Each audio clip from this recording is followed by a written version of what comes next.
Good morning, ladies and gentlemen. My name is Martin Labbé, and it is my pleasure to moderate this session of the Geneva Trade Week 2020.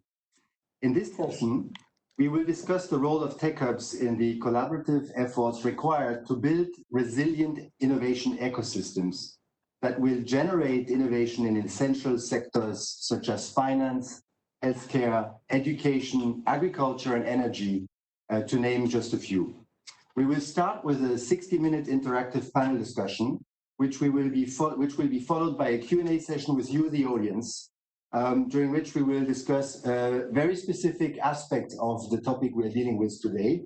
How can governments involve tech hubs in developing and growing innovation ecosystems? So this is a question to you, the audience. So your inputs will be welcome in the chat of this session. Before we dive right into our discussion, however, I would like to hand over the floor to Mrs. Dorothy Tembo, Deputy Executive Director at the UN International Trade Center, for her welcoming remarks. Thank you. Thank you very much, Mata, and good morning, ladies and gentlemen.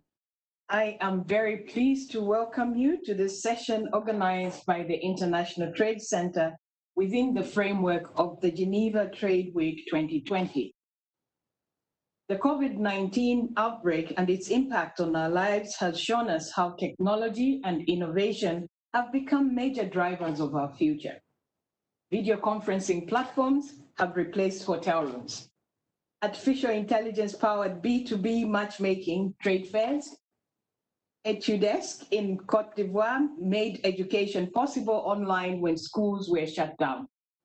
Uganda's Bringo fresh fruit and vegetables home delivery replaced our visit to the local grocery store. This, to me, clearly shows a huge potential in leveraging technology and innovation, and we must ensure that we continue to consolidate our investment in these areas now more than we have done before, particularly in these challenging times. It is important for us to do this to be able to recover from the crisis and indeed work towards the attainment of the 2030 Sustainable Development Goals. The crisis has reinforced our belief that to ensure dynamic and sustainable growth, innovation must be a priority. Investing in innovation means investing in innovators. To achieve this goal at scale, our innovation ecosystems should rely on tech hubs to provide frontline support. And this includes the incubators, accelerators, co-working spaces, and fab labs that support innovators on their entrepreneurial journey. These hubs build and nurture the very communities that stimulate ingenuity and make ecosystems more resilient. The tech hubs, in the majority of cases, are functioning not really at their optimum levels. And we must make sure that we try to do our very best to see how they can be supported. They have been shattered by the crisis too. Already before COVID, their own business models were not too different from the ones of the entrepreneurs they are supporting. This is absolutely work in progress. And the panelists for this session, as Mata referred to earlier on, will be sharing with us their first-hand experience. They will tell us what has changed since March 2020 and how they believe we should build better, more resilient, innovative ecosystems. Furthermore, in this session, my colleague Rob Skidmore will introduce the panel discussions with an analysis on how tech hubs operate in Africa, a continent that has been particularly badly hit by the crisis.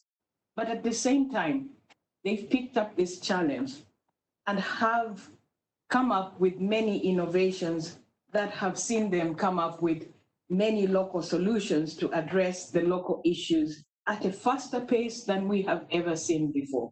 I think prior to this challenging period, we were all under the belief that probably this would not be possible. But I think during this time, we have been proved to actually be wrong, and we have been proved at the same time that it is possible when the will is there.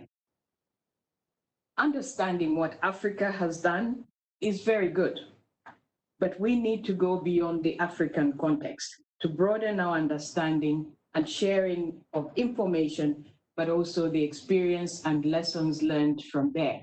But it is equally important for us to be able to also draw from there and adapt this to our own situations based on what we think has worked well in others and could potentially apply in our different contexts.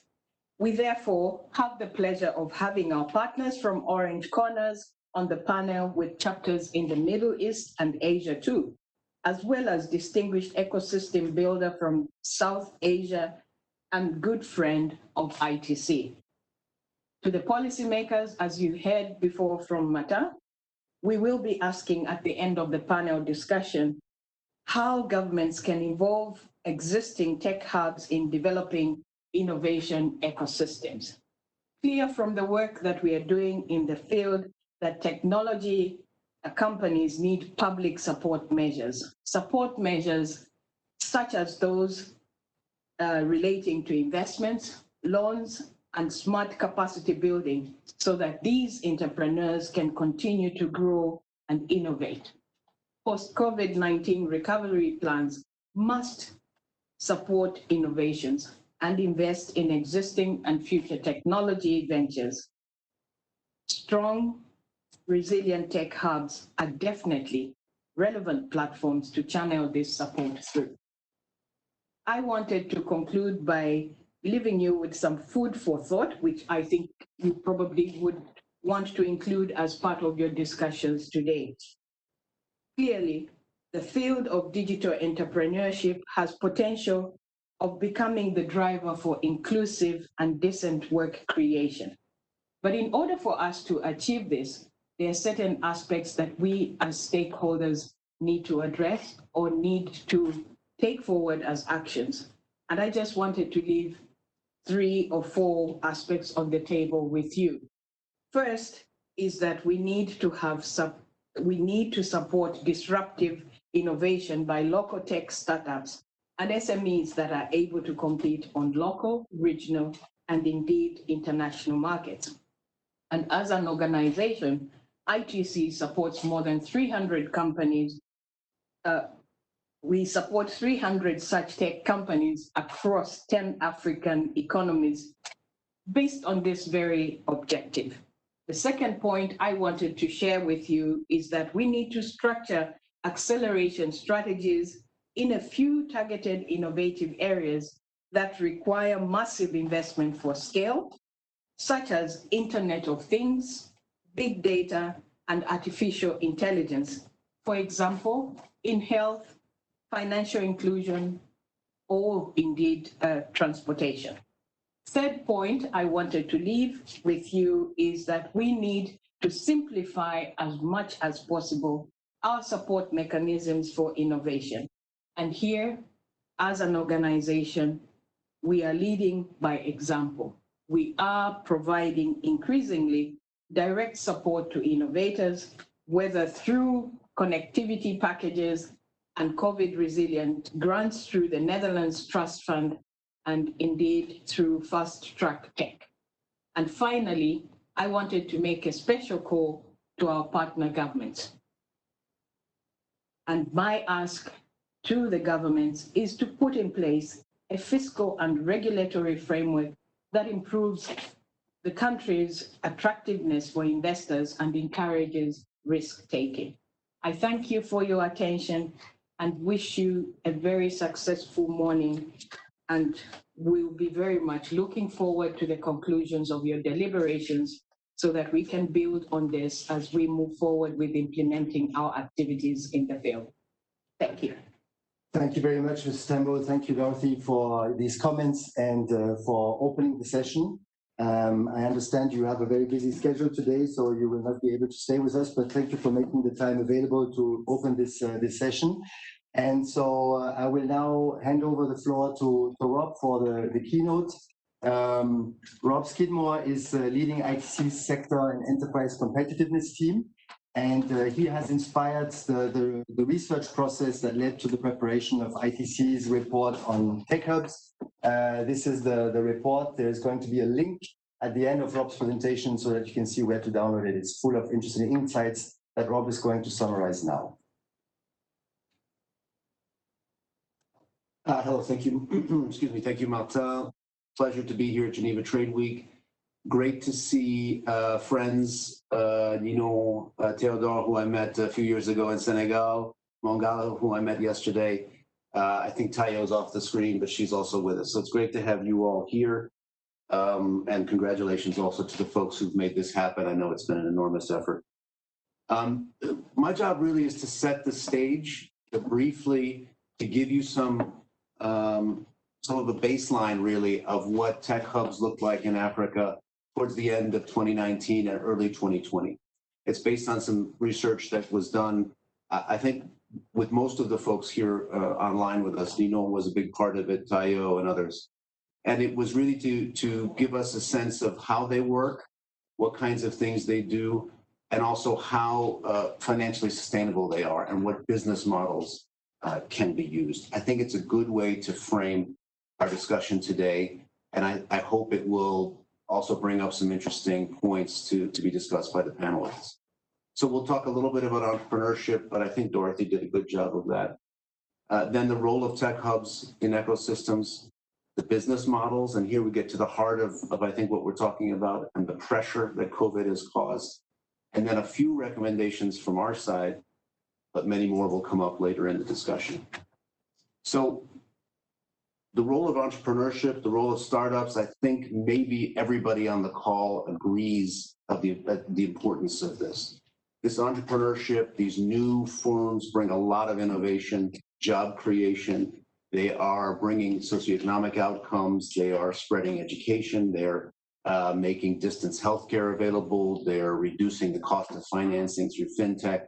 So these firms are really at the core of driving economic development and have a huge upside potential. So startups, new firms are really, really important. And the reason that we're having this discussion about tech hubs is because we know that potential is there and we're thinking about how best to support it. So what's a tech hub? They're not all called tech hubs. This is a first clue, and many of the panelists will talk about the different forms they can take. We hear them called, co-working spaces, accelerators, incubators, and they come in many forms. Their role is really to bring together technologists, innovators, entrepreneurs to share ideas and build companies. And they're a super important part of Africa's startup ecosystem because they have this role, and in many cases, they're filling in important roles that the ecosystem may not be able to do yet. And they're numerous. You see here 643 by 2019. That's up from around 300 in 2016. So it's a very dynamic area. What do they do? Well, I think we get a sense for this already from the discussion. We think three main things: startup creation, so helping build companies, skills development, and network building. So you go from helping the companies even come into life, to building their capacity, but also then to starting to fill in elements in the ecosystem. And I want to give a couple of examples here. In terms of developing the startups, CC Hub in Nigeria is an incubator or a hub that helped to, let's say, incubate Andela, which is a very important company which has become a leader in some ways in creating distributed teams for engineering. So it's an example of one of these, and many take this role. In the skills development area, maybe they all have elements of this. We thought one good example was Josie Hub in South Africa. They have a code school which helps build basic capacity across all the engineers in the ecosystem. And this networking can come in a lot of different forms. One interesting case was the Lawyer Hub in Kenya. So that brings startups this legal help they need. So these are some of the roles that tech hubs take. And we kind of describe this in the sense of filling in gaps in the ecosystem. So the hub that's successful looks around them. They look at the companies that they're helping to grow and come into existence. And they say, what are the gaps we can help them fill? How can we connect them to the things they need to be successful? What you see on the screen here are the elements we think drive entrepreneurial ecosystems. So these are all of the building blocks, let's say. And the different hubs will find different niches within this to fill them in. And these niches, of course, have changed or will change as a result of COVID. And I think Martin and our panelists will bring that out. And we know there's a lot of analysis going on presently by Afro Labs and others who are trying to feel through how this may be evolving. But you can see some of the things that we know are important. Funding is obviously a big one we talk about a lot, but infrastructure, even having a place for companies to start. So we've got our tech hubs. We know they have an important role. We know that they're filling in gaps in ecosystems, but they also have to generate revenue to survive. And one of the things the research indicated to us was this is not obvious. It's not easy, and in many cases, it requires them to think very clearly about a business model that will work in their context. And we came up with a kind of typology of the different ways they generate revenue. And you'll see at the top of this, about a quarter of the funding comes from funded programs. So these could be, for instance, assistance from IFD, so from the French cooperation. It could be programs through the Netherlands with ITC. In many cases, these are multi-year and they have specific objectives. The second, not close behind, consulting programs. So these are really services they're providing. They get smart at something, for instance, ESG. We've got an example of SIPMEN in Niger that became very good at helping companies think through corporate social responsibility, and they now use that as a source of revenue, consulting on that. Third is grants. So these are grants often given directly to the hub to be a hub, to carry out its very important role. And then you see a series of things which go around what the hub can do. So is it providing co-working, events, training? So these are all more revenue streams that would be ad hoc and that would have to be generated through events. And the last, maybe growing, is equity through acceleration. So they create a company and they benefit from the equity. I think what's interesting in this slide to me is many of these have to do with presence, co-working, events, many of the training. Will these survive in the new normal? I think that'll be a discussion. So what does this lead us to? We organized our thinking in terms of business models into 5 categories. The grantees, so these are the ones that work with large organizations. FSAT in South Africa, for instance, is funded by the Small Enterprise Development Authority there. It gets money to do what it does. It's not just generating revenue from ad hoc services. The networker is an ecosystem builder. So this is a, for instance, open innovation provider. And another South African example, Citi, they try to bring together all of these different open innovation clusters to try to create this positive dynamic and this innovation. The third, driven by the revenue, is a consultant. So they really make their living off of providing services, a fee for service. Great example, La Fabrique in Burkina Faso, which provides services and which has gone from a grant model to a consultant model. Then we have 2 others. Agents are more of a characteristic of mature markets. So they create companies and they exit them and benefit from the equity that they have. And we see these more in the Ghanas and the Kenyas, the more advanced kinds of ecosystems. And the last are those that build their own apps or build their own capabilities, which they then sell off to benefit. And there's a great example, Oser Innover in Guinea. So these are the 5 models. They're not exclusive. So each one may have elements of the other, but I think they're a good way of organizing in our mind what models exist and what may exist post-COVID. Are they sustainable? This is basically a percentage of those that we looked at that had identified themselves as sustainable. So we found the consultant category, let's say it was one of the most numerous and one of the most sustainable. And by the same token, the networker, difficult to monetize, difficult to become financially sustainable because many of the services they're doing, connecting people, supporting innovation, are very hard to monetize.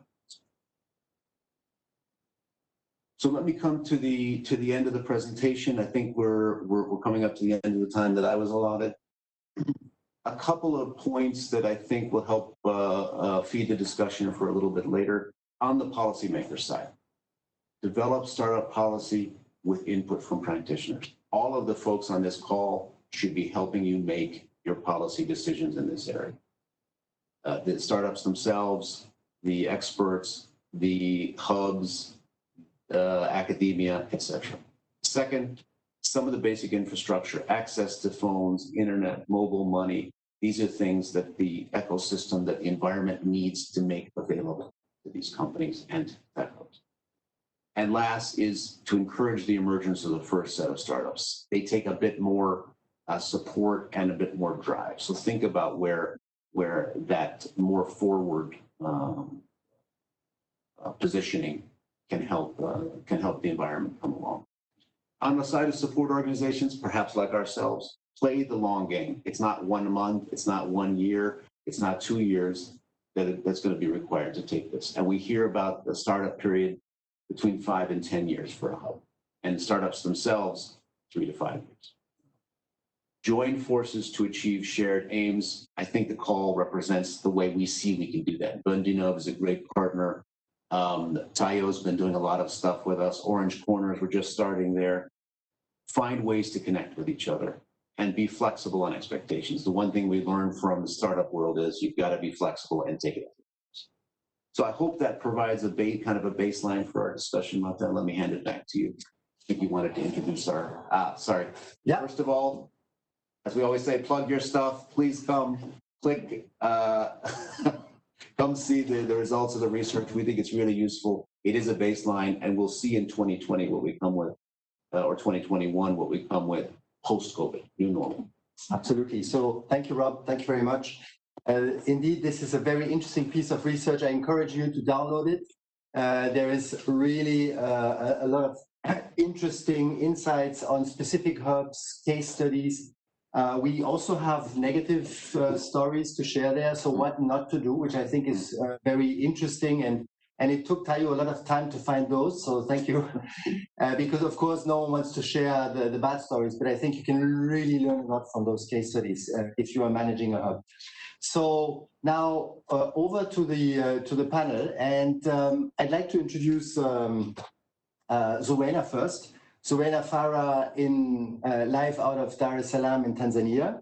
She's an entrepreneur and a devoted entrepreneurship activist. She's the co-founder and managing director of IDH Space. She'll tell us a little bit more about her company, and the partner at Cryla, a co-creator of the flagship event Bits and Bytes Innovation and Technology Convention.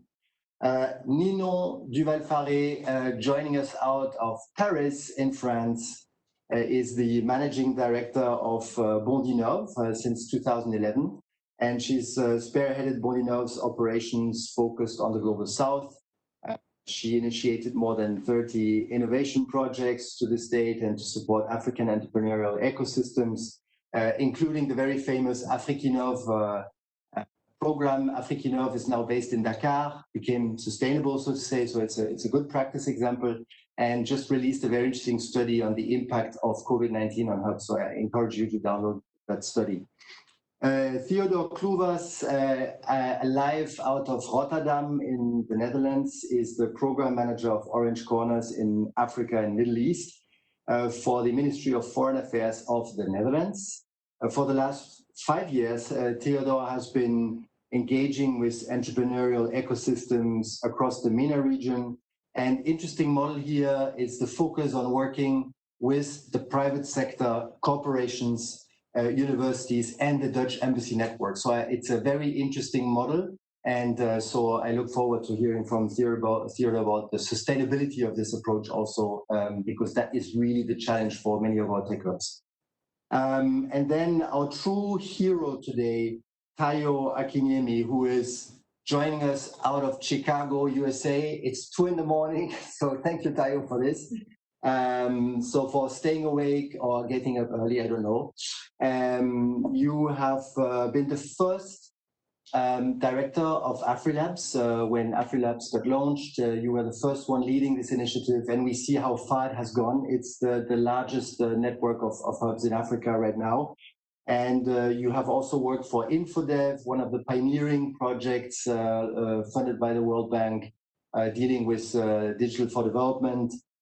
You've also co-authored the report that we have just presented to you, and you have recently undertaken research for Kinyungu Ventures and as well as for the Open Society Initiative in West Africa. Last but not least, Mangala Karunaratne, who is the founder and CEO of Kalsi Technologies. Mangala is based in Colombo, Sri Lanka. And so he's our second entrepreneur on the panel, because we talk about entrepreneurship, so we better have some entrepreneurs. So Zuvena and Mangala, you are there to hold the flag.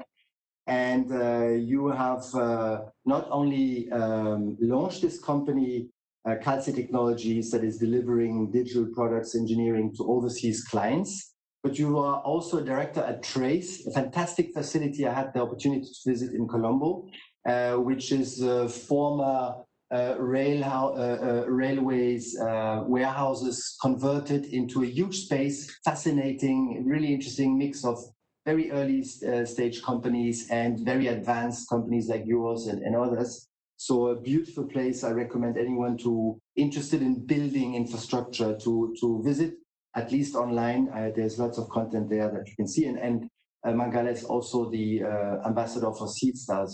Our good friends, SeedStars, have ambassadors in each country where they're active, and so Mangala is one of them. And so we have the pleasure, we used to have the pleasure of meeting him in Lausanne every year. And so we'll see how the new normal treats us with these encounters.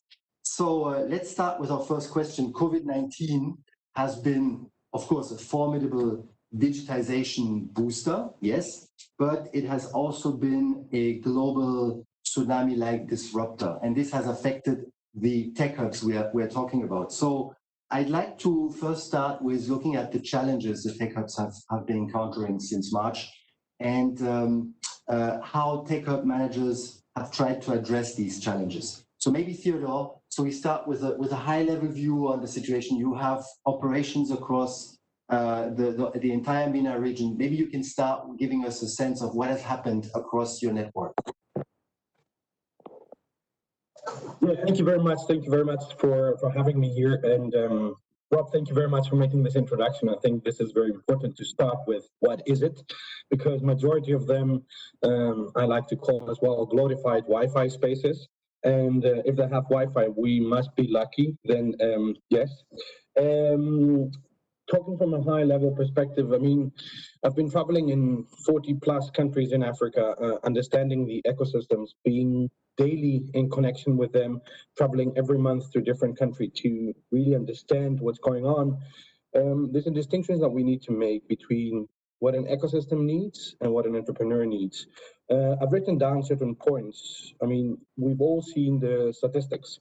26% of the people at the moment in Africa have internet connectivity on their mobile phone, meaning that they have a mobile internet, which is low if you compare it to Europe, which is high if you compare it 5 years ago in Africa. And of course, Africa is a completely different and diverse continent. So if we talk about the north, we will see a higher degree than or higher percentage than the south. But most importantly, what happened to the entrepreneurs and to our entrepreneurs, we currently have approximately 500 entrepreneurs in our programs. That changes every 6 months in 14 countries, 16 locations. It's, of course, connectivity. One of the key challenges that we've seen is that connectivity is expensive and it's not accessible for everybody. And the bandwidth has had some serious challenges, especially in the beginning, as everybody was suddenly going online. And another, which I wrote as third point, which is a very important thing, is what I've seen from a lot of tech entrepreneurs is where they're very eager to start and doing things. They suddenly had to work from home. And that caused a lot of psychological pressure as well, because suddenly the parents were there all day being scary and then asking, like, what are you doing? What are you wasting your time with? So interesting developments on that. And of course, electricity in majority of the countries was also a challenge. But first and foremost, what we've seen is that their resilience and the way they adapted is actually mind-blowing. And I really wish their governments and their organizations were doing the same, because the speed that they are able to adapt is unprecedented, even for the Netherlands, I believe. Because as we've been working from home, we've seen that even my colleagues, especially with WebEx, because we use WebEx and Teams, they were like, "Oh, I cannot use this. I don't want to use this," and there was no problem for them. It was instantly having and using all different tools. But talking about challenges on tech, it's really sector dependent as well. Because when we talk about education, we have to see, we have one of our startups in Nigeria that works in remote areas and does online trainings. Suddenly he was not able to do it because the bandwidth that was already limited in some areas was even more limited. And of course, there's access to technology. One of the key challenges that we see as well is that it has caused a lot of inequality and disadvantage to some people, because we should not assume that everybody has access to technology and everybody has access to a good mobile phone or a good laptop. That's why in some of our hubs, which we just have a corner inside a hub, that's why our model is different. I won't explain it now, but it has increased the inequality. And for that reason, we've made funding available, and we changed a little bit our budgets so that we can make up to 10 gigabytes per month available for every entrepreneur. So at least their laptop, their home office, their everything can be online. So that's in a big nutshell.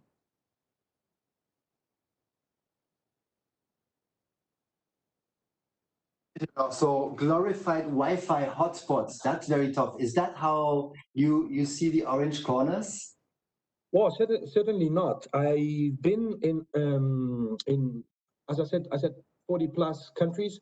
I've been following the developments for the last 7 years, 5 years in Africa. 2015, we have 117 hubs. 2016, we have 173 hubs.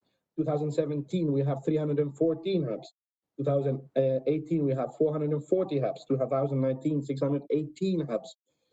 And they estimate that in 2020, we will have an increase of 50%. What Orange Corners is we identify the hubs in the existing ecosystem. We don't set up new hubs. We partner with existing hubs because we want to empower the local hubs. We don't want to compete with existing hubs. That's why we certainly don't consider ourselves a glorified Wi-Fi corners, because we try to work with high energy and promising local organizations that understand the ecosystem better than I and my team would ever do. But we do want to look into the model, we do want to look into their connectivity and see how the infrastructure is connected. So, Theodore, you before I move over to Ninon, just a last point here. You were saying you're working with the existing hubs, and at the same time, there's this growing number of technology hubs that are being set up as we speak. And so that is, to a certain extent, also the fault of the development community that we are part of, because new hubs are being set up by projects, programs. Mm-hmm. So how can we advise policymakers in this audience here in steering the efforts of the development community towards existing hubs as you do? Yeah, well, I think for me, it's one of the biggest threats. Although as much as I love each and every country, and I consider myself African in that sense, we have created that new religion that is called entrepreneurship. Yes, it's entrepreneurship out of necessity because there are not a lot of opportunities. But as policymakers, we need to be super cautious with what are we doing? We are creating a dependency on a different form. And majority of the programs are not looking into the financial sustainability of the hubs that they are funding. I mean, Rob, you said some interesting statistics, which I'm very curious to dive deeper into. It's crucial to make sure that every hub that we are working with has a super sustainable model and very much connected to the local private sector. If they're not connected to the local private sector, the chances of succeeding are close to 10%. And this is just the statistics that I've made out of my head, but out of experience for the last years. We really need to be very cautious. We should not create more glorified Wi-Fi spaces. Of course, they're jumping into what we need. We are talking about entrepreneurship. So they are creating hubs. But when you look deeper into it, you'll see that it's an ecosystem and not an ecosystem. That is a nice one to hand over to Nino. Nino, are you seeing a lot of egos at action in West Africa where you operate mainly in, and how have these egos been affected by the crisis? Okay, thank you, Martin. Do you hear me now? Okay. Yeah, great. Sorry. Thank you for inviting me today. Thank you of you. Yeah, we are working a lot with mainly West African tech hubs. As it has been said previously, what we tried to do is to encourage local hubs and not to develop and create new hubs in Africa. It's the way we have developed Blondinov since the beginning. And we work a lot with these hubs to develop and encourage innovation in West African countries for several years. What we have to know is that these tech hubs are quite new and small enterprises themselves. Most of the African tech hubs we are working with are less than 5 years. They are working with an average of, I would say, 10 startups at the same time during the year. The team are quite. So we are talking about small businesses and small and very recent businesses. So two things regarding the difficulty we had this year with COVID. First, they are very fragile themselves and dealing with startups and small enterprises. The second thing is that these new tech hubs and the enterprises, innovators they're working with are all very agile. They're trying to change a lot of time during the year. You were talking about business model and revenue, and you were quoting different tech hubs we are working very closely with. And they changed their business models, and they are able to change it twice a year very quickly. So that's the chance we have. Of course, the COVID crisis changed a lot and is very difficult for everyone. It's difficult, of course, for innovators. It's difficult for hubs. It has been told previously that a lot of the job that we do in the hubs, in the tech hubs, is linked with human part of business. There are places where innovator can go, meet, exchanges, the network, so on. So without the place, the contact and the human, the job is quite different, and it's quite difficult to continue and help in the same way. So we have to we have different programs with different tech hubs. It depends the reaction the tech hubs had trying to face the situation or the hubs. They are all different and different because of the context. Different because of the context and the country. For instance, in Burkina Faso, you were talking about La Fabrique. for instance, in Burkina Faso, it's very difficult to work digitally in the same way. And for one of the programs we had, which is called AFIDBA, we work in 4 countries. And in some of the countries, it was quite easy to change the processes and to go through digital tools to do quite the same program, to select the startups, to help the startups, to organize training, web training.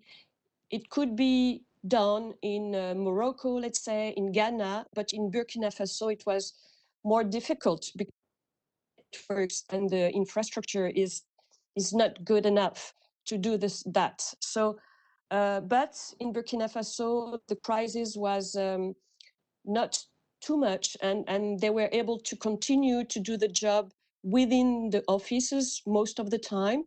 And so we could continue the program and not too much adapt with digital tools. But in other countries, we had to, of course, change the program, adapt the way we would select startups, help them, and so on.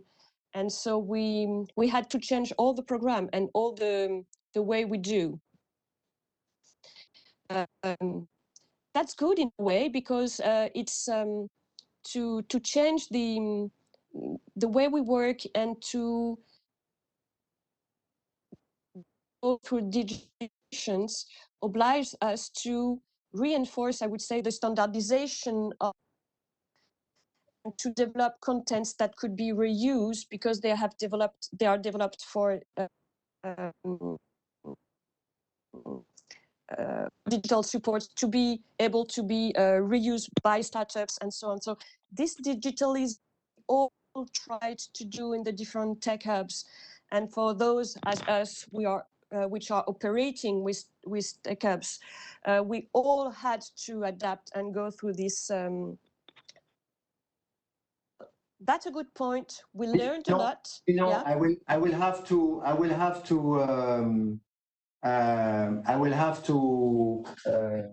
stop you there, because the connection has gone down. So maybe you can move your device a little bit close to the Wi-Fi hotspot. But thank you for these comments. You have mentioned the issue of connectivity. We see right now live how this problem has become extremely acute, something we have known before, but really felt very concretely. What has been the situation in Sri Lanka, Mangala? Can you tell us a little bit about not only connectivity, of course, but also in general, the impact of COVID-19 on your tech ecosystem? Yeah. Hi, thank you very much for having me here, guys. So it's pleased to be here. So yeah, before going in and about the tech ecosystem, I'll give you background about the country situation right now. So as an island nation, as of now, we have 0 community spread. So we go about normal. Only exception is people wear masks. You don't see quite a bit of people not wearing masks. So we just go on our vacation within the country, and the life goes on. And then, what affects the tech industry is the borders are shut, understandably, because we don't import the bug. So that's really probably the main negative effect out of this for our industry. But I mean, if I'm at office right now, but only about 20% of the people are at work. We don't have a requirement for them to come to work. So working from home is going well, and nothing is broken. So we're wondering why to force them to come to work and take a risk. So for the short term, probably till end of the year, most of the tech industry will be working from home, even though there's no known community spread. But I'm still pessimistic about few things. Like, let's say since lockdown, we've hired about 20 new employees, and I'm yet to meet them face to face. So short term, yes, it's great. We've grown about 20% due to all these rapid digital transformations happened due to the lockdown and COVID situation. But what about the camaraderie and the innovation and the company DNA? These things could be the long-term effect that I'm a bit worried about.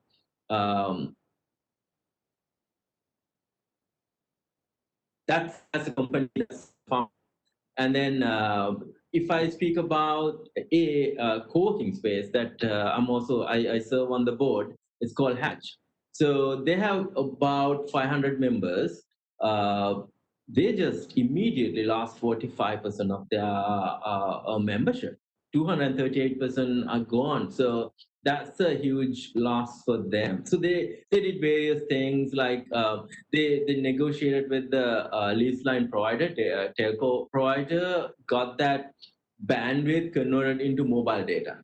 So that was a great thing for the startups. So now they can work from home. The transition was easier. But immediately they lost 150. To date, they've lost 238 members.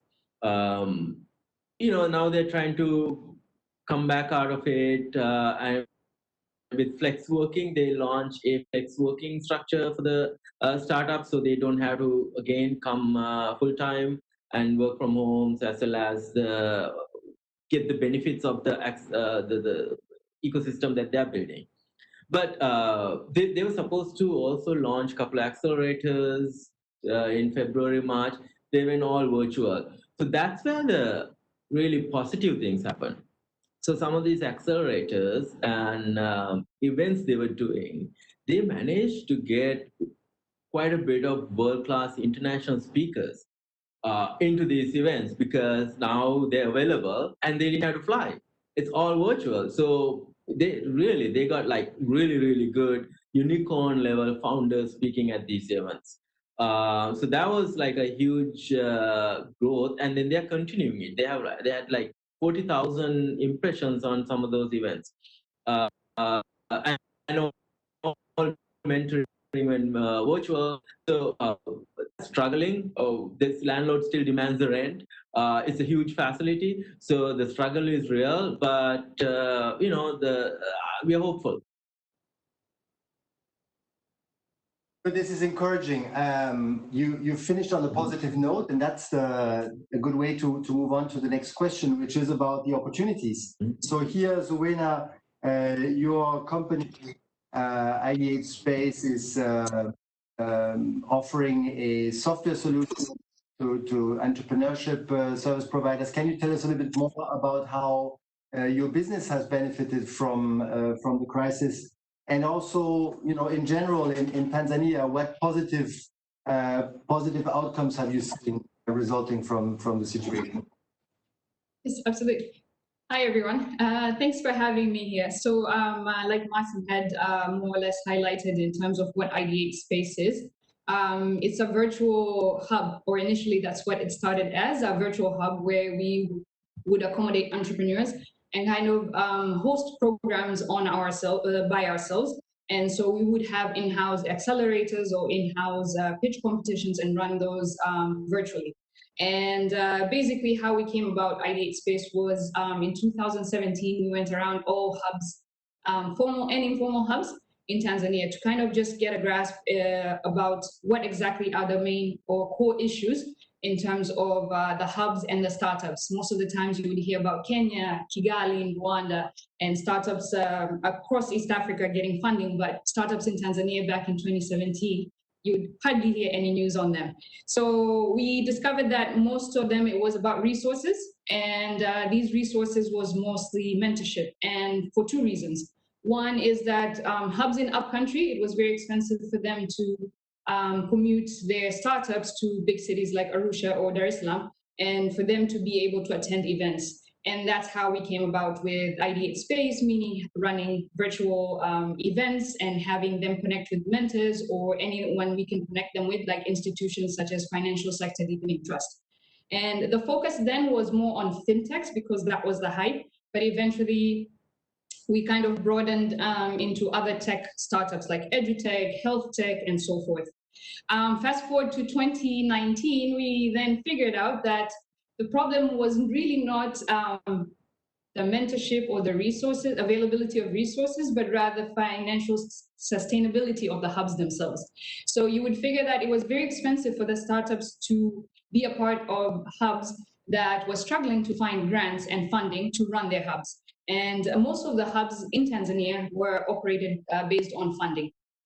And then we kind of further developed Ideate Space to be a tool for hubs to manage, to monitor their startups. And this basically, we more or less were live in terms of hub admin portal for and hub managers for the physical hubs on Ideate, and giving them access, fully branded, white labeled access, and they would manage their startups virtually. And based on the fact that they didn't have to have that much space in the areas that they were renting, it was much more. It wasn't. I wouldn't say that it changed the whole business model for them, but it made more sense for them. They were able to run hackathons. They were able to run programs, and also not for mentors not to commute from the States or Australia or South Africa or anywhere else. They could actually connect with the startups virtually. Of course, there are challenges to that, particularly after the pandemic. People are more at home, did not have access to school libraries or anywhere that has reliable internet access. And so we saw a bit of a decline, but in terms of startups being onboarded, but hubs across Africa now in 17 countries are actually using Ideate Space. And now we've moved on to the fact that rather rallying the platform to hubs and program administrators, but to corporates and even policymakers in terms of how do we make bandwidth more affordable, or how do we connect with the big telcos and see how we can make Ideate Space more available to a wider mass of entrepreneurs across Africa. Have seen an uptake of your solution despite the connectivity challenges in the recent months. So that's a positive outcome basically, and it shows how the crisis has been boosting digitalization. And that's something I would like to ask Tayo about. So if you look at your recent research and the findings that we have seen, what are the trends you have identified, Tayo, when it comes to digitalization opportunities and challenges? So it's interesting. I mean, if you look at the reaction in terms of the world of work to COVID-19 globally, it was a little bit amusing sort of watching people struggle with the cultural differences of working, in an office and working from home. So in as much as, many of the people who were commenting were digital natives, there is a sense of needing to, communicate and collaborate face to face. And what's interesting about that is that the people who launch and operate in tech hubs are also very much digital natives, and they were so even when the idea of being engaged in technology wasn't as popular, for lack of a better way of putting it. But I recall, for example, in the early days of networks such as AfriLabs, the tension we experienced between sort of being very much tech-enabled, interested in technology, interested in using technology to solve very critical problems on the continent, and having a sort of visceral human need to engage face-to-face. And Meta Nairobi had a really interesting conversation, I think it was last week or the week before, on the future of community, and kind of discussed how they're taking advantage of the crisis by figuring out actually what dialogues, services, offerings are actually better suited to be delivered online for a variety of reasons. So Mangala gave a really interesting example of having events, for example, workshops, be more democratized, being able to invite or engage people that you wouldn't be able to normally from that sense, but then also dealing with the very real reality that some of the core revenue streams are in fact related to co-working events and things of this nature, but hubs and many other practitioners of these sorts of activities are moving their events online and finding success that way. On the other side, in terms of the constituents that hubs serve as startups, what's becoming very interesting, and I think Zawina might have mentioned this briefly, or you might have mentioned this, Martin, is this idea that some of the systemic challenges to adopting startup solutions has to do with a reluctance on the part of consumers to take on fully digital solutions, in the sense that generally speaking, these solutions have to have a human touch to some sense. So that's why you have things like agents for mobile money, because it's very difficult for people to sort of take on a fully technological solution. But there's been a lot of dialogue, particularly in education and health, around the idea that there's no choice in some ways. I mean, it obviously varies insofar as the lockdowns are more or less strict, but you might need to order groceries online. Maybe your kids can't go to school and they need to, watch Ubongo on television to learn. So some of the kind of consumer behavior challenges that might have slowed down the adoption of some of these solutions, maybe breaking down. Of course, the question is how permanent are these behavioral challenges? But I think it's encouraging, despite the difficulty of maintaining a business, maintaining a hub, is sort of thinking about where will this move us in terms of the knowledge economy, in terms of digitalization, in terms of having these solutions go viral almost in a way that may not have been possible before. So Tayo, you mentioned the future of community. As you said, there is this sense of, even for these digital natives, to this requirement to meet, to create this community where you can exchange, emulate. How do you see this evolving in the current context, where it's difficult to actually have physical meetups in still many places?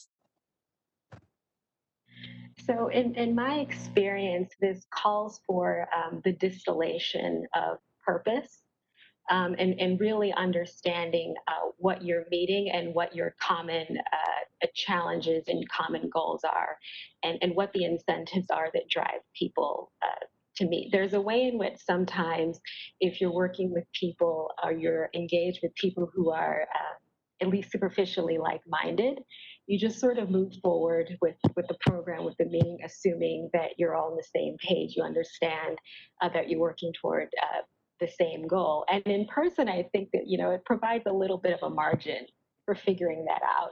Online, there are so many other distractions. I can check my phone, my kids are coming into the kitchen, etc. So you can't afford to have that level of amorphousness, for lack of a better way of putting it. So I think it's actually an opportunity to think a little bit more critically about what in fact brings us together, what in fact we need to have to sort of make that online engagement as meaningful as possible. That is also something Mangala mentioned, his question about the sense of camaraderie and creating a sense of community inside his company with his new staff members that he hasn't even met with, and who have probably also not met their colleagues. So that is really a major challenge. We also have a question from the audience about the B2B meetups, events, physical events where you can meet with people. We have tried to organize and participate in a few of these virtual events, and it is complicated to have people really get into the event for a dedicated period of time. I mean, this week here we have, for instance, Theodore organizing a virtual series of events. At the same time, we have the GSMA and we have the Next Web in Amsterdam. So all these interesting events take place at the same time, and they come on top of a regular business day. So it has become extremely complicated, and we haven't really figured out yet how this is going to work. Nevertheless, the last question now before we move over to the Q&A that I'd like to ask you is, first, Ninon, how can we involve these tech hubs in rebuilding resilient innovation ecosystems in a more sustainable way? What is it that we can do so that the new normal is better than what we used to have before? Well, I don't have a solution. I hope all together we'll find a solution to work more and to continue the job, to continue to encourage, as we said, that we need these new solutions to change things. And so we need to encourage innovation. What we have to do, I think if I can ask for the policy makers, is one thing is tech hubs, I think is our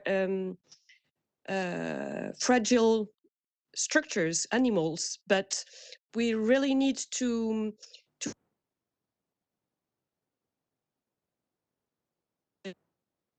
job because the innovation is really and we have to find new solutions. And one of the things you said with the tech hub study you have done and the different business models you described. Yeah, we all tech hubs try to have different business models and revenue and type of revenue. One of the things is we don't have to forget that the job of the tech hubs is also to take care and innovators. And the innovators, they are not good clients. So if we ask tech hubs to develop a business, for instance, consultancy or organizing events when it was still possible, they won't do the job to help startups. So we really have to be sure that these tech hubs also have grant or public resources also, because for all of us, and this job to encourage innovators is not a job that really and most of when you have small enterprises, small structures to encourage, you won't make money from them really as a tech hub. So yes, you have as a tech hub you have to find different ways to have a business model sustainable. But I believe that all the tech hubs have to also be encouraged by public founders to do this public job, I mean. And once again, I think the good thing that we have seen this year is the way that as innovators, tech hubs are able to change, adapt, and propose new things when it's necessary. Yeah, the agility you mentioned earlier, that is part of their DNA. This is how they've been able to adapt to this crisis. And I hear you also on the role that governments, the development community have to play, the private sector, also corporations have to play to support the innovators before they actually become sustainable. Theodore, what is your take on this? What is it that we can do to support the rebuilding of more resilient innovation ecosystems? Well, as a policy maker or executor, I like to consider myself an entrepreneur in residence inside the ministry and our development organization. I think we, as international community, we really need to have them on the decision-making table. They need to be part of the whole decision-making process. Like, we shouldn't only involve them; we should be having them designing it for us, because I think they have a momentum to use, and that momentum is to be in the epicenter. They've proven and they've shown that they can lead the change, and they are actually leading the change already. They are far ahead of their own governments in majority of the things. How do you build resilience? I think that's one of these million-dollar questions. I think by really working with each other and really making sure that they really foster local solutions for the local challenges, because that will propel them and put them on a different platform. I don't have a concrete question or answer like how can we make it more resilient, because I think it's the complexity is country specific and even city specific. I mean, talking about Lagos or talking about Wagga or talking about Kenya or talking about Kisumu, Kenya, it's completely different. But we really need to have the ecosystem working with each other. Everybody has a role to play, and everybody needs to understand where that role starts and where that role ends, and how together we can really create that resilience. I think everyone, all the stakeholders, as we call them, around the table and work together to collaborate. That's not easy. What has been your experience, Tayo, in this respect, getting people around the table to work together and make the right decisions? Oh, I think we all know it's actually quite difficult and quite complicated. Again, in as much as we all sort of understand what our shared goals are, sometimes some of the underlying assumptions don't align, and we need to sort of commit to nuanced dialogue to ensure that all of the dots line up. And I really support and appreciate what Ninon and Theodore have said about building resilience. In the sense that one aspect of resilience has to do with distribution and having solutions close to the ground and sort of be reflecting local reality. And there are a lot of network structures that are coming up, and not just at the kind of Pan-African level with networks such as AfriLabs, but at country level. So networks such as ASIC in Kenya and Nine in Nigeria. And they're starting to come together to kind of leverage community to enhance their own impact and sort of have solutions flow upwards. So starting to engage with these networks of networks, I think, is critically important to supporting resilience. Absolutely. So we, in Uganda, for instance, work with the Ugandan Startup Network. Actually, Rob was there for the opening ceremony last year. Yeah. And the thing is, this is a good example of how all the stakeholders from the development community, government, and the private sector are getting together and try to coordinate a little bit better. We've seen in other places also networks in West Africa, for instance, being set up, but only gathering the private sector, the entrepreneurs, and maybe a few of the hubs. But then the missing partner is really government. So that is a big challenge because, as you said, it's important not to assume that we share the same goals. Very often these are different, and so investments are made in the wrong initiatives. In the case of Sri Lanka, I have the feeling that the government has been good at coordinating with the private sector and supporting initiatives. I remember the 1,000 startup initiative that was launched a few years ago. Margala, can you tell us a little bit about, what your take on this initiative, how what catalytical role it played, and how this would look different in today's context? Well, yes, there are a few good success stories of private-public partnership. Even like you mentioned, the Trace, which is a private-public partnership. Government owns the land and the real estate, and they invested in it, and managed by a private organization. Hatch itself is a private-public partnership. So the property belongs to the government. They gave it in a subsidized rent for the developers to take it up and launch Hatch. So there are some great examples of government doing the right thing there. But still, a lot more can be done. So what we are trying to work with the government is, rather than, there are enablers and blockers. So what we are talking to the government at the moment is at least get these blockers out of the way so the entrepreneurs can do their job. So we don't want, forget about grants and all that stuff. That's good to have and all that. But if you don't even have a VC or LLP structure, so for you to set up a VC,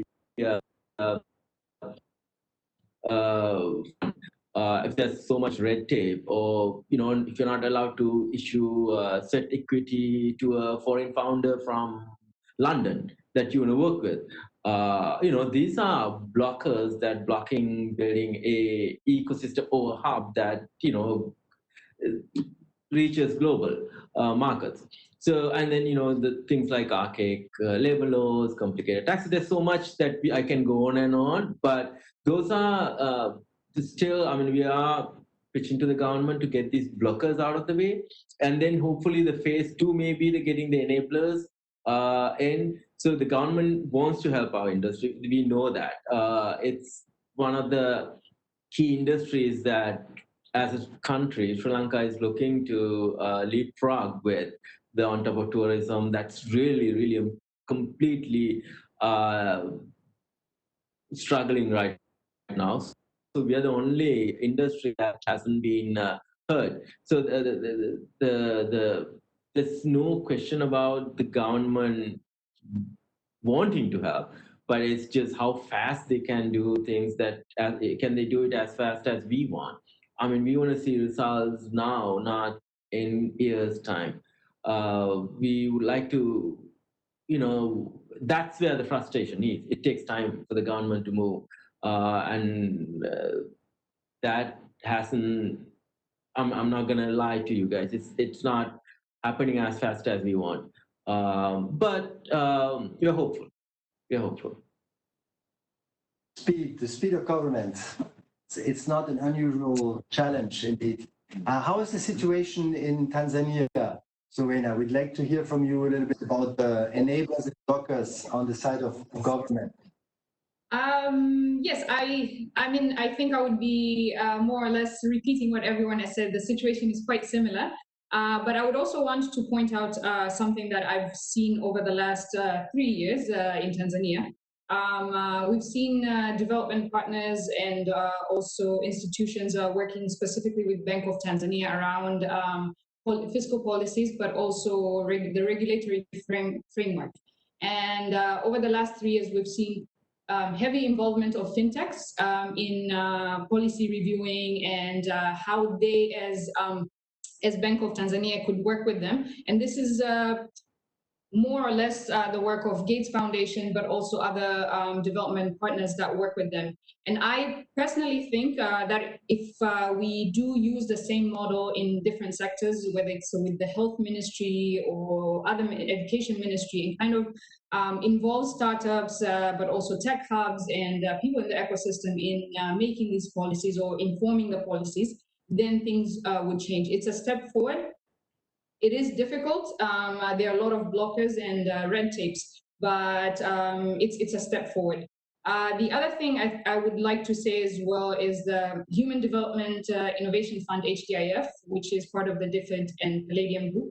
I've seen them having something called Innovation Week, and they bring together all the development partners. So you would find entities like the UN, which have several innovation hubs like the WFP Innovation, UNICEF Innovation Accelerator, and so forth. And instead of repetitive efforts in supporting startups, you see consolidated efforts in supporting the startups. So, of course, the government is rarely involved in this initiative, but it's a step forward. That's good. It's a good way of putting it. So private-public partnerships, private-public dialogue. This is really, I think, two takeaways for rebuilding of resilient ecosystems with the involvement of the tech hubs, the frontline enablers, I think, of our digital innovation ecosystems. So now we'll move over to the Q&A session. There's a number of questions that have been asked by the audience. And so let me go back to the first ones. Here from Jane Drake Brookman, a question to Rob. Jane is saying, great to see the focus on innovation become more entrepreneurial.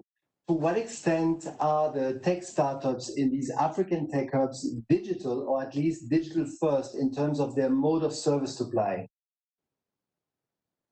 And I think we can continue with the other questions as well. Yeah, okay, yeah, yeah, you're right. It's a similar question, Rob. So, and to what extent are they born global? So I think so maybe I'll give a quick one, and I think the folks on the panel probably know better than I. Well, I think what we've seen is that the form they take, not for profit, for profit, varies quite a lot for these African tech hubs. So they are in every case, I think, entrepreneurial. They're innovative, but they can do it in different ways. So they can do it as a kind of NGO, not for profit, or as for profit.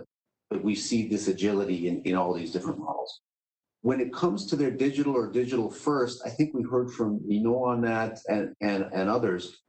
This has been a change for many of them. So they've made a lot of their money on people being present in co-working spaces, in events, and so on. So that has pushed them to create these services they can use and repeat more, as Nino said, and we've seen it across all different types of hubs. Of course, it's easier where connectivity is better, and that's really, as Martin said earlier, made that very clear to us. I would say most of the hubs we work with are not born global. So they are focused on their local markets, they're focused on local solutions for local issues and local companies. And they then start to reach out in a way to founders and mentors. And I'm interested to hear Martin or others if you feel the same way. And so them reaching out to export markets has been part of the work we've been doing. How can they become global? How can they start thinking about faraway markets?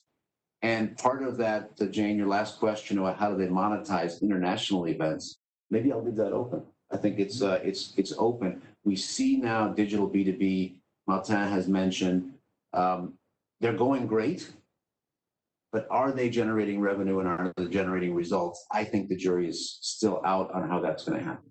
But shall we open it up maybe to? Yeah, so tech hubs, local focus mainly. Has anyone seen tech hubs that have like a global focus? First question, and then their members, their clients, the tech startups themselves. To what extent are you seeing tech startups that are born globals in your environment? Maybe Zuena, you are still on the screen here on our side, so maybe you want to say something here. Your business model is potentially born global. It can be digital, right? That's a good question, but did you want to speak first? No, go ahead. Okay. So in terms of the business model and being sustainable as a tech hub, of course there are challenges to it, but we as a tool for hubs, we see ourselves as not a competitor in terms of picking up the startups as our customers, but rather the hubs themselves and the programs that run within the hubs or even can expand beyond just Tanzania. And we've seen this firsthand. It was around April of this year when the SADC Innovation Challenge was scheduled to happen in Johannesburg, but then due to the pandemic, they had to switch everything online. And one of the reasons why they went with ID8 was more or less in the sense that they had different hubs in 6 different countries in the Southern Africa region. And so, I mean, it's difficult, but it is something that I would say needs more brainstorming. In terms of monetizing international online events, there has been a lot of those. Perspective, I guess, in terms of local hubs paying the local fee or the local something that amount that is relevant to them, that is the difficult part. How do you keep your business model as an event manager, but also cater this to startups or early stage startups, particularly who see this as an investment? That is also something that it's quite a topic in itself. But being digital is something that has made it more financially viable for the event managers, but also affordable for the startups. And partnering with programs that would allow or would bring in the startups is something that we could look into as program organizers or event organizers. I don't know if I'll stop there.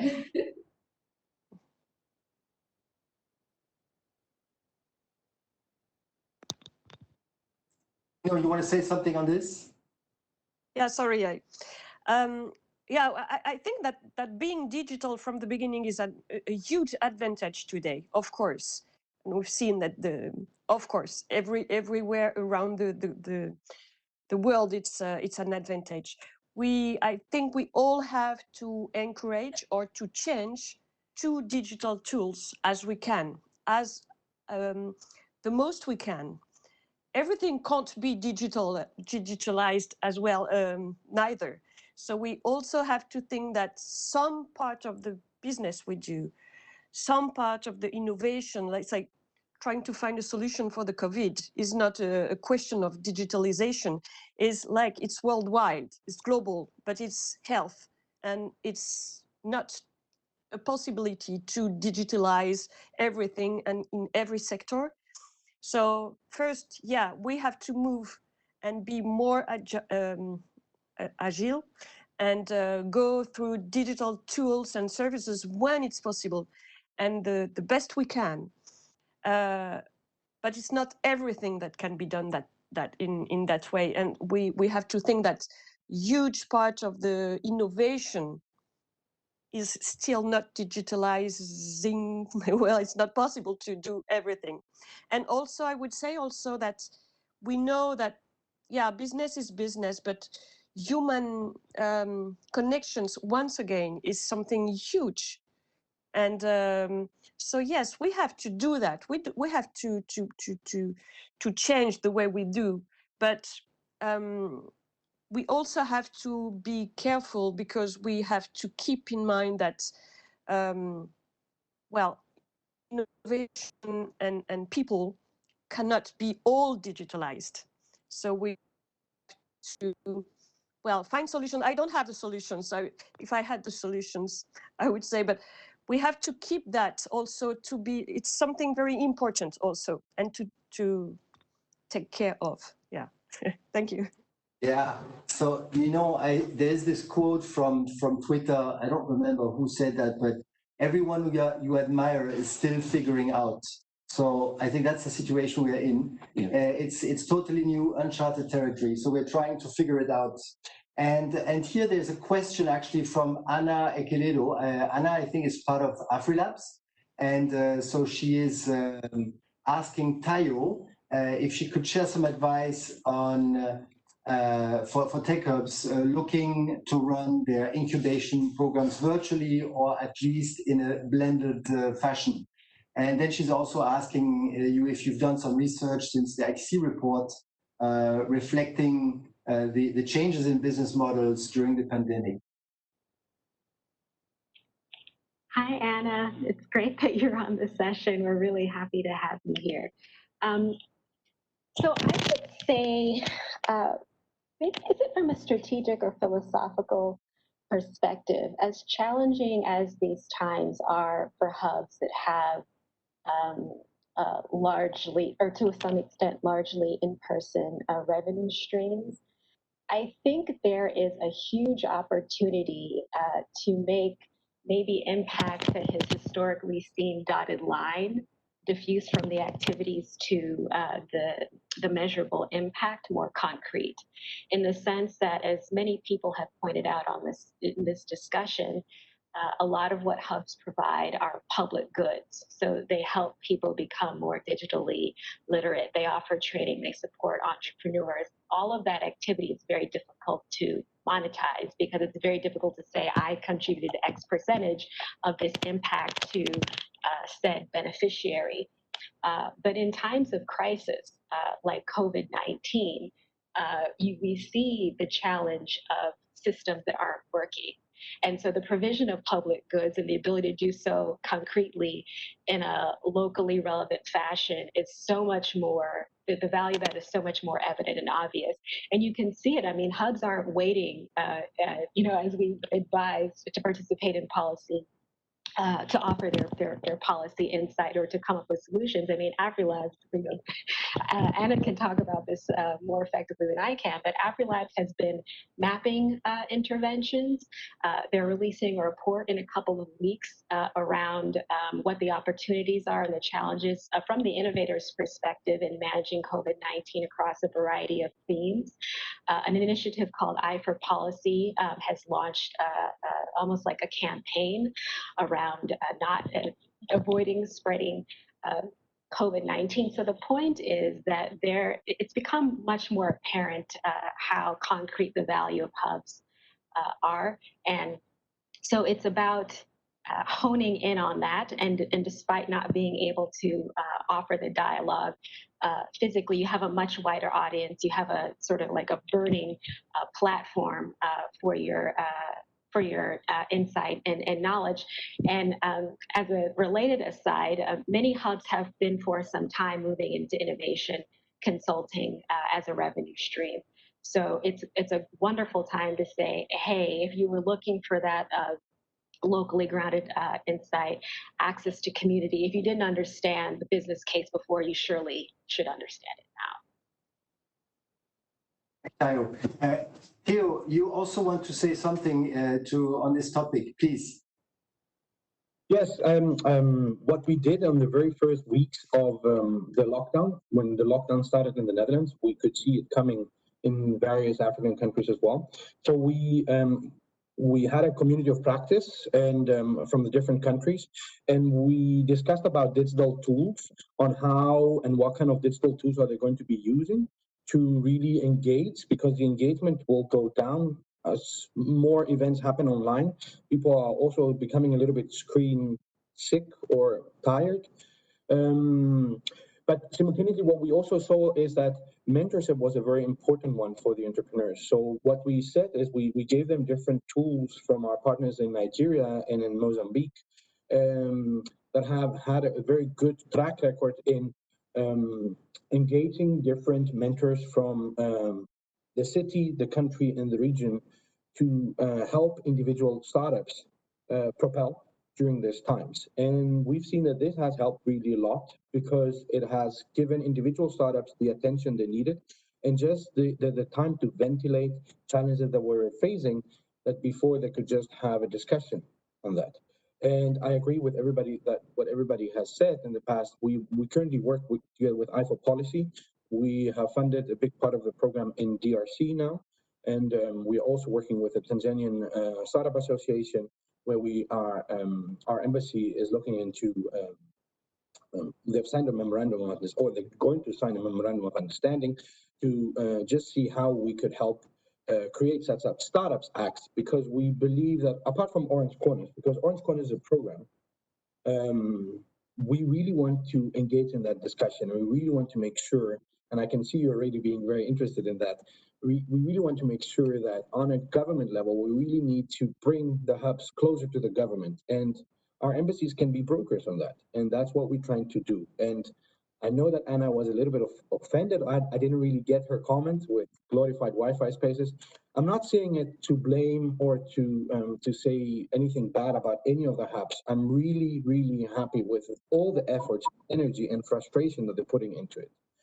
I'm just so frustrated as well myself, because I've seen a lot of other hubs really not supporting the entrepreneurs, and there are so many innovators there that really want to make something out of it.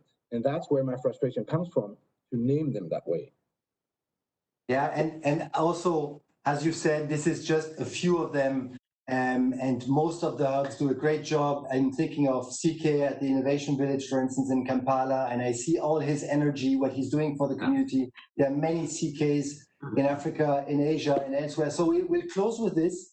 Thank you very much to the panel. Thank you, Rob. And thank you, Sibylle, also, who's been here in the corner. And we have had a really interesting session. It's finished now, so I invite you again to download the report we've mentioned extensively during this presentation. They're really interesting insights. I also invite you to join the AfriLabs annual gathering. So you can Google AfriLabs. It's, I think, in 2 weeks, and they have a really interesting program online. I for Policy was mentioned. They do a fantastic job at setting up these initiatives from the civil society to set up startup acts. So we are really interested in that as well, to support these. And so thank you very much. Enjoy the rest of the Geneva Trade Week. Thank you. Thank you. Goodbye, everyone. Bye. Bye-bye. Bye-bye. Thank you very much.